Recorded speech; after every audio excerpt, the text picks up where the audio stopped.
One of the most famous quotes in the Bible is, "Be ye therefore perfect, even as your Father in heaven is perfect." And we are perfect. Yes, you are perfect in every stage of life. You are perfect for that stage. My beloved Suzanne gave a talk on perfect, whole, and complete. And she talked about the fact that by most people's definition of perfection, she fell far short. She couldn't run well, she couldn't catch a ball, she couldn't play tennis, she couldn't play jacks. The list of what she couldn't do seemed endless due to her condition, moderately severe cerebral palsy. Eventually, what Suzanne came up with was that she's perfect, whole, and complete for the function that she would perform here on Earth, on this plane, in that body. This is also true of health. If for some reason we experience a bout of illness, that's a perfect demonstration of how your thoughts can cause conditions in your life. A few years ago, several years ago, Suzanne was overworked, working long hours. She was working Saturday. She was working on a project and she was at work all the time. I never saw her.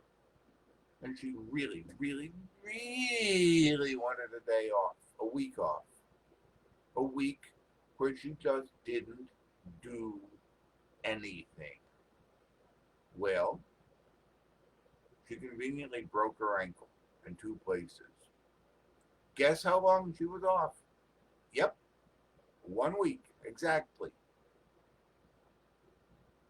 There's always a payoff for everything.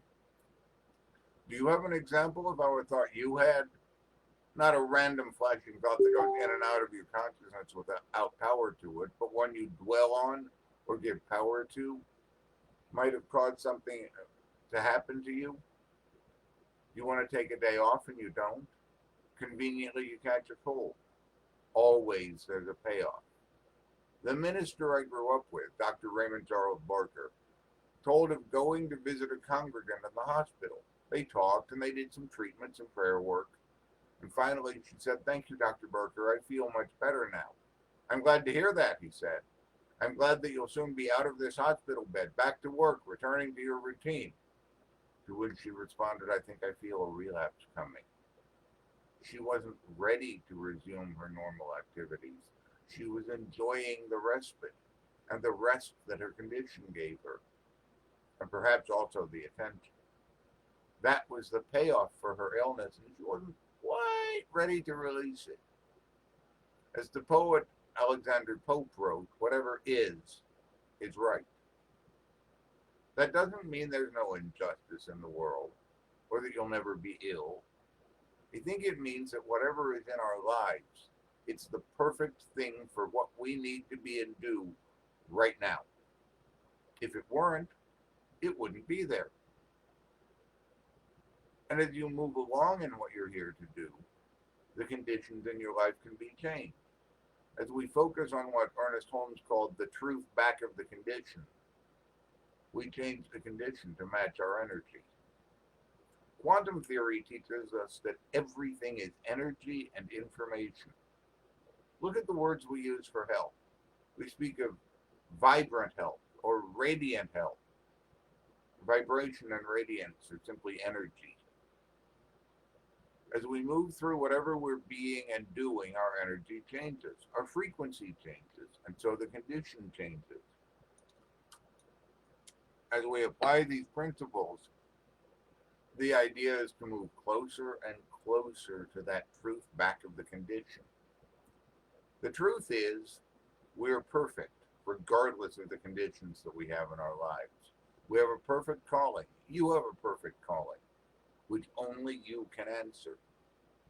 Our calling or our mission is the key to our lives. To quote Richard Bach, "Here's a simple test to determine if your mission on earth is finished. If you're alive, it isn't." Do we wish not to leave our bodies? The alternative is that we remain immortal. In an episode of Star Trek, the original series, called Requiem for Methuselah, there was a man named Flint who was over 6,000 years old. He had taken on many identities during those 6,000 years, including Brahms, Michelangelo, and others. He was getting bored.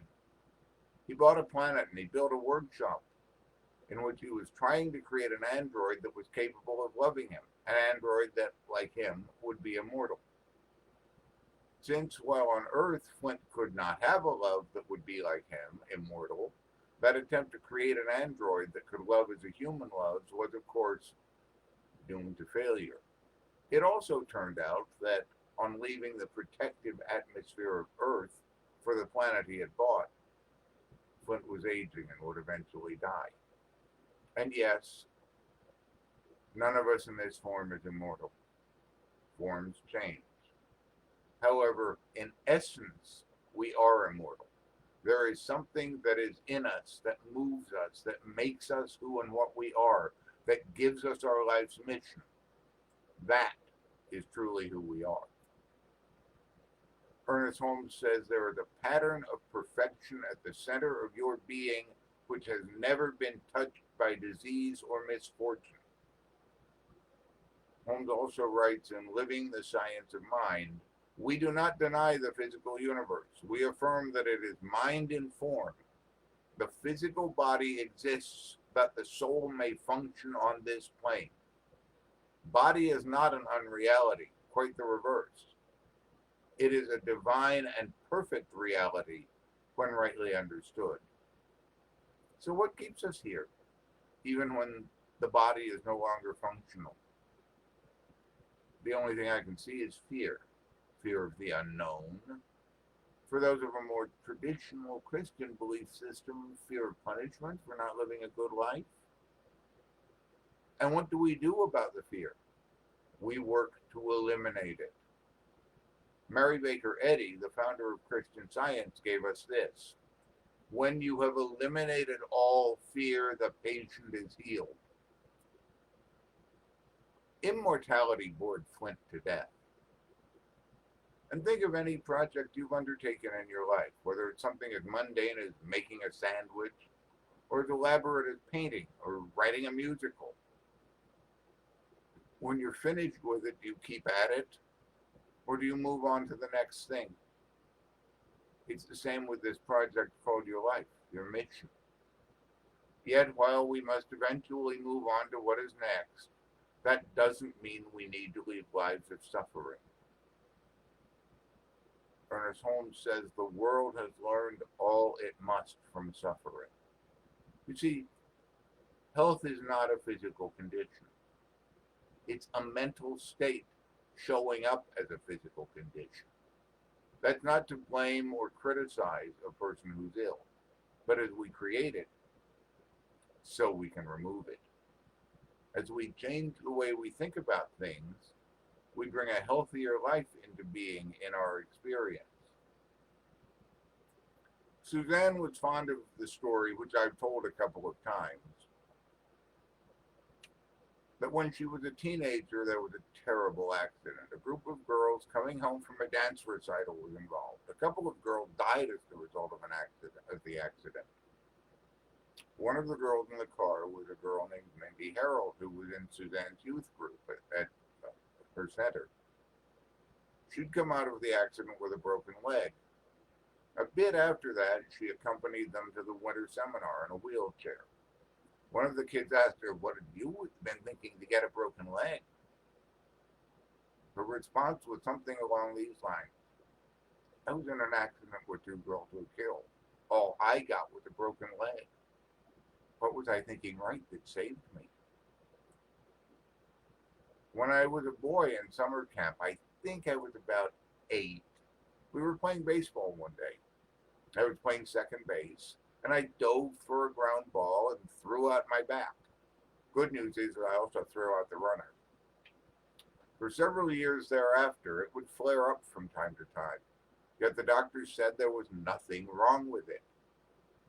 Eventually, I got tired of that, So I sat down and applied what I knew about science of mind, what I knew about metaphysics. I declared that it was over, and it stopped bothering me. One of the early New Thought writers was a man named Frederick Bales. Bales had developed a diabetic condition that was declared incurable. Bales encountered the writings of Thomas Troward and applied the principles he found in Troward and other writers, and he cured himself. This was before insulin was developed. Bales became a prominent New Thought writer and speaker with a twice-weekly radio broadcast. Eventually, he served as the assistant dean of the Science of Mind Institute in Los Angeles. Frederick Bales wasn't special, gifted, above others. I'm certainly not. So why can't you do it? Do you regard this as a miracle? Well, A Course in Miracles tells us that miracles are natural. If they are not occurring, something has gone wrong.